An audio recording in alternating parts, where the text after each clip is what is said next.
So today we're going to make a really cool video using Premiere Pro. Let's get started.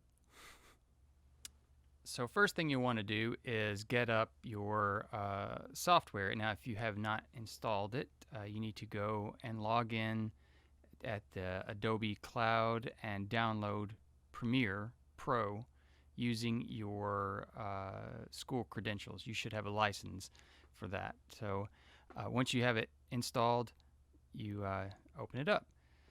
Now, a very common issue you're going to see is this right here. System compatibility report. Some graphics drivers, this is an issue. You can just hit continue.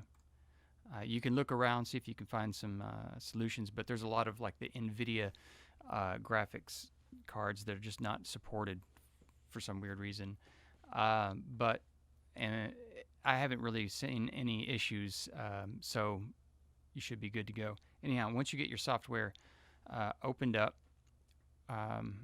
what you'll see is this screen, and it's basically, I've got some, recent projects I've worked on.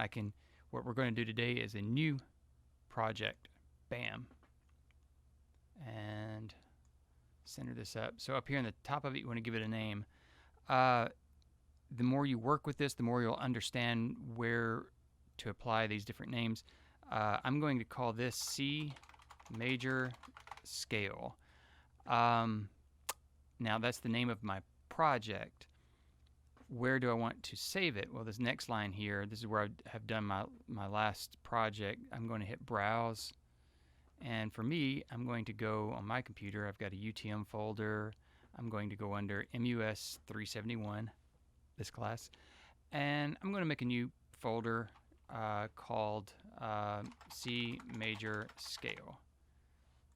Okay. Double click that folder. And then I select the folder. Okay. If that was too fast, rewind it. If you have some questions, by all means, contact me and I can go back over some of these points. But that's pretty much it. You can, as you get familiar, you can tinker with these other settings, but that's enough to get you rolling right there. We gave it a name and we've decided where we want to put this thing. So, okay. Now, depending on what all you have running, like I've got a few things running right now, it's slowing my system down. The type of computer you're working on, how much processing power you have. These things will all affect how long this takes to load up. But this software works pretty well in my experience on most machines. Once you just give it a moment, get up and running, it runs pretty smoothly. Okay, what are we looking at? Oh my goodness, there's a lot of just panels and windows and stuff. So there's nothing going on here. This is just sort of a default layout for the software. What we're going to be doing mostly is working in this little area down here, the timeline. You can take, if you don't like the way these things are laid out, these little panels, you can move them around. You just grab the panel and put it where you want it, and boom, it's there. And then you resize by grabbing the edges of the panels, and everything's resizable, customizable, and then you can go and save your layout if you like it. Okay, so I've royally messed up my layout. I don't know where anything is. I can come up here to my workspaces, under Window, Workspaces, and then I just reset. Okay, so now I'm to my default layout again. So that's a nice little thing. If you ever move a panel around, oh good grief, what'd I do with it? Where'd I put it? You can just reset your panels. And if you spend time getting a panel layout that you really like, I advise you to go ahead and save it. Again, go to Window, Workspaces, and then you can save as a new workspace. Okay, this one I'm using is the default, so we'll just stick with that. All right, great. So Premiere's open. What are we going to do? Well, we need something to work with. Fortunately, I have supplied you something to work with. You can shoot your own if you want, but just for the sake of learning this, I kept it very short, very simple, and very intuitive, I hope. So what we're going to do is I've shared our Google Drive. Let me back up here. This is what I have shared with you.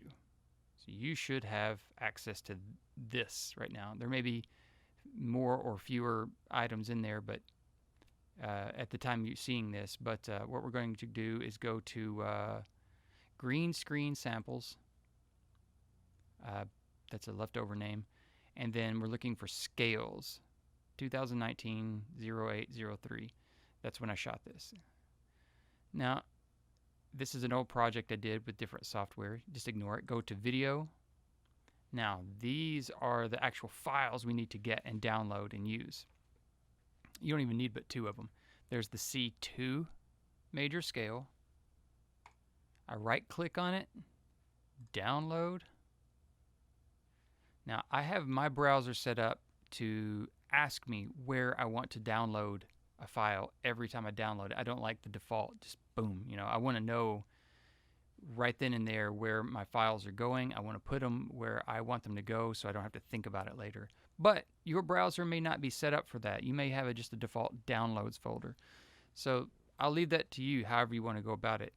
I recommend every time you download, you put it right then and there in a very thought out location, so it's got some structure to it and you just know where to go. My personal kind of mantra is, where will I look for this 1 year from now when I've forgotten about this project? And for me,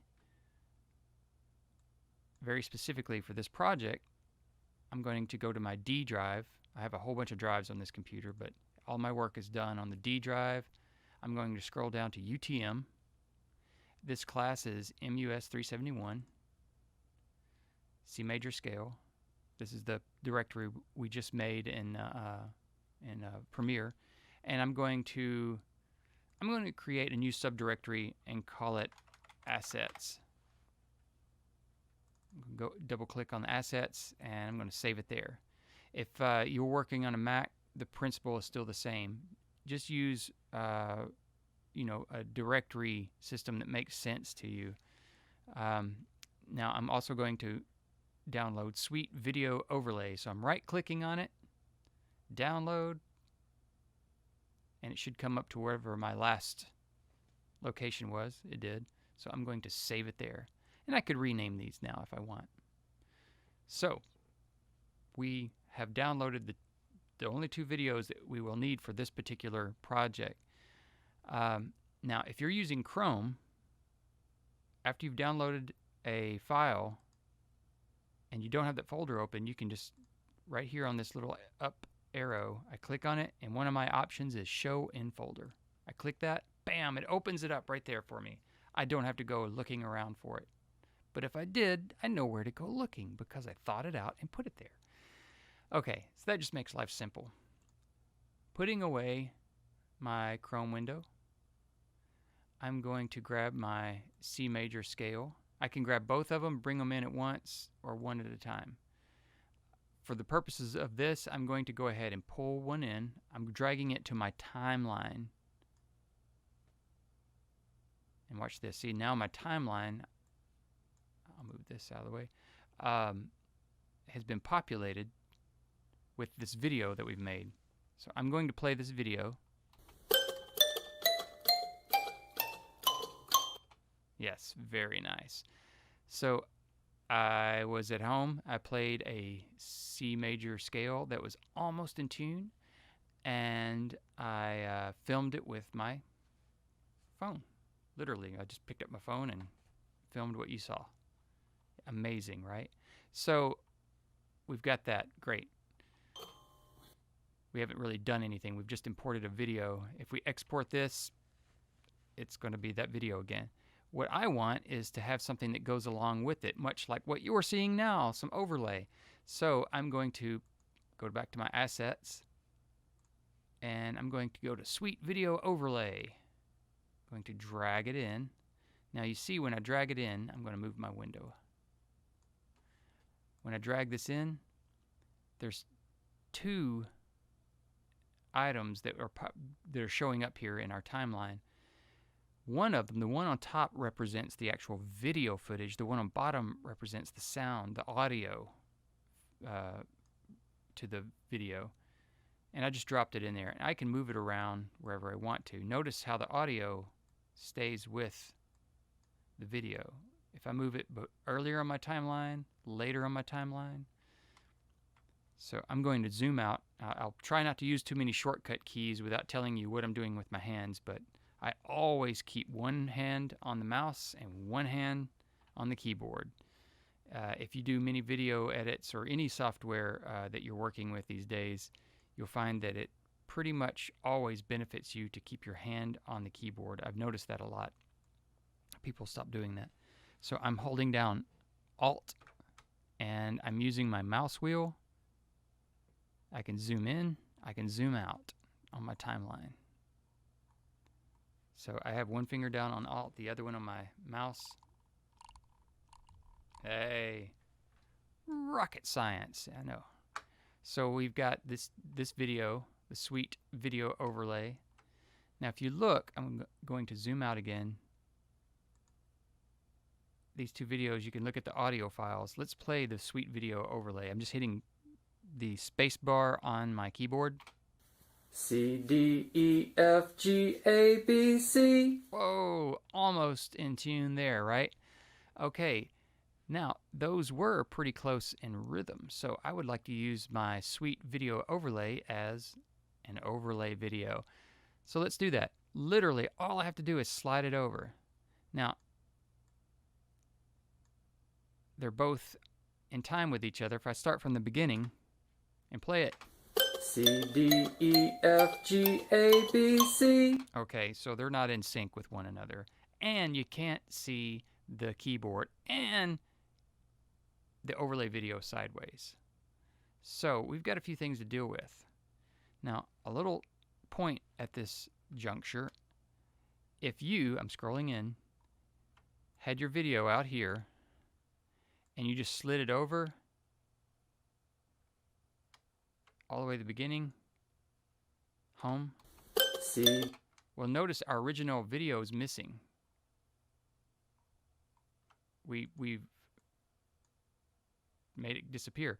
Well, one of the features in this software is that whenever you move a video around, any instance around, wherever you place it, it scrubs out, it removes, deletes that other video up to that point. So if I play this, let me zoom out to the beginning. C, D, E, F, G. So you get the idea. What's happened is I've started my Sweet Video Overlay and cut off some of my C2 major video. So what do? Oh no, I can't stretch it back out, because normally I can just mouse over the end of a clip and make it shorter, reveal and hide basically some of the footage. Well, I can't do that here. I'm going to right click, and one of my options is unlink. That allows me to select just one aspect of my video, right?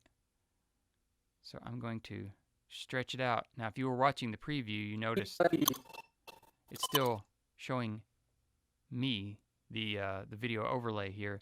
That's because it's underneath or this video is on top of the keyboard video, so it will hide whatever's underneath it. We'll get to that. Okay, so we unlinked this. If you had that problem and then you had to fix it, you unlinked it. But I want to make sure it's linked, so I select both of these, right click, link. Now they're back together. Anything I do to one is going to happen to the other. Good to go. All right, enough of that digression. Let's get back onto it. So I'm going to slide my video over. We know that they're out of sync. G, A, B, C. That's awful.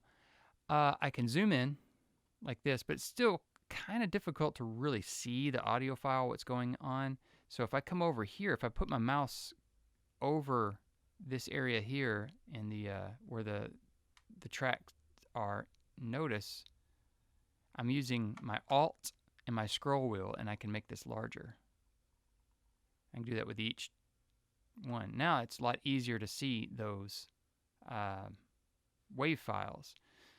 I'm going to come over here with Alt, scroll, and zoom out a little bit. Now I can't see the bottom file very well. I'm just going to hold down Control and scroll like that. a lot of shortcuts, right? But these shortcuts, you learn just a handful, and then suddenly your editing speed will go way up. Now, another thing I can do is simply change the size of my window here. Yeah. Now I'm hitting the home on my keyboard, home button, and that takes my cursor back to the beginning. Now, I can look at these WAV files. I'm zooming in, Alt, and scroll. I'm just simply going to grab the keyboard video and move it to they're roughly in line with each other. Let's see what that sounds like. C, D, E, F, G, A, B, C. We'll call that good, right? Neither one of them are in tune, but they're close enough in time, so we'll call it a day there. Now, the overlay video is, I'm going to zoom in on it, Alt, put my mouse over here in the on the left-hand side, Alt, scroll. Now I can see, the thumbnail of each video. It makes it easier to reference. I want to turn this overlay video right side up. So when I have it selected, I can modify it. You want to look for a tab called Effect Controls. So make sure you selected your clip and find a tab called Effect Controls. If you don't see it, if it's nowhere around, go to your Windows and look and make sure that Effect Controls is ticked. If it's not ticked, tick it and it'll show up and you can put it where you want to. But within that Effects Controls, while a video is selected, I have all the parameters I can affect here. So I'm going to adjust the scale right here. Oh, look at that. And right below is rotation. I'm going to select that, type in 90. Ta-da! And I can use these markers, or sorry, these numbers here in position. There's my X coordinate. I drag it side to side, up and down. So this is my X, and this is my Y coordinate. I can also type things in if I knew exactly where I wanted it. Same with the size. Any of these parameters, you can scroll it with the mouse, drag it with the mouse, or type in the absolute number that you want. So it's very flexible. Also, I can come over here and just double click and drag it around and do all this with the mouse. So there's a lot of options. You just kind of figure out how you want to do it. And I want to adjust my keyboard. So I can't adjust it yet in the keyboard video until I select it. So since I've just selected I had my overlay video selected, now I'm going to do my backing video. So I can double click on it or come down here in the timeline and select it. There's different ways. And I want to, I don't know, I'm going to make it bigger. So I scale it up right here with my scale. I'm going to make it 200%. That's too big. So I'm going to go to 150. Now I'm going to drag it over, or I could use the position, slide my mouse back and forth side to side, up and down. All right. Let's watch it. I'm hitting home. That moves my cursor.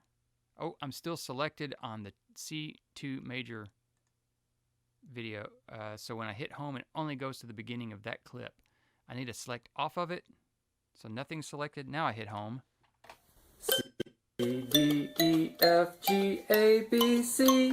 Okay, so it glitched up a little bit on playback there. That's because I've got some recording software recording this tutorial as well as doing what I'm doing. What I want to do now is cut off all this excess at the beginning. There's a few ways I could do that. So the overlay video, I can select it, and then when I mouse over it on the timeline, I can just literally drag over the end. And then Alt, scroll, and I zoom out. I'm going to take my keyboard video, select it, drag over the end. Now both videos start and stop together. Home, spacebar. C, D, E, F, G, A, B, C. looking good. I can lower my processing power on my playback if I simply go to my program monitor here. That's the part that shows what the video will look like. I'm right-clicking. I go to playback resolution. Right now it's on full. I'm going to put it on a quarter. We're not making Lord of the Rings. I'm going to hit my right-click on the program and change my pause resolution to a quarter.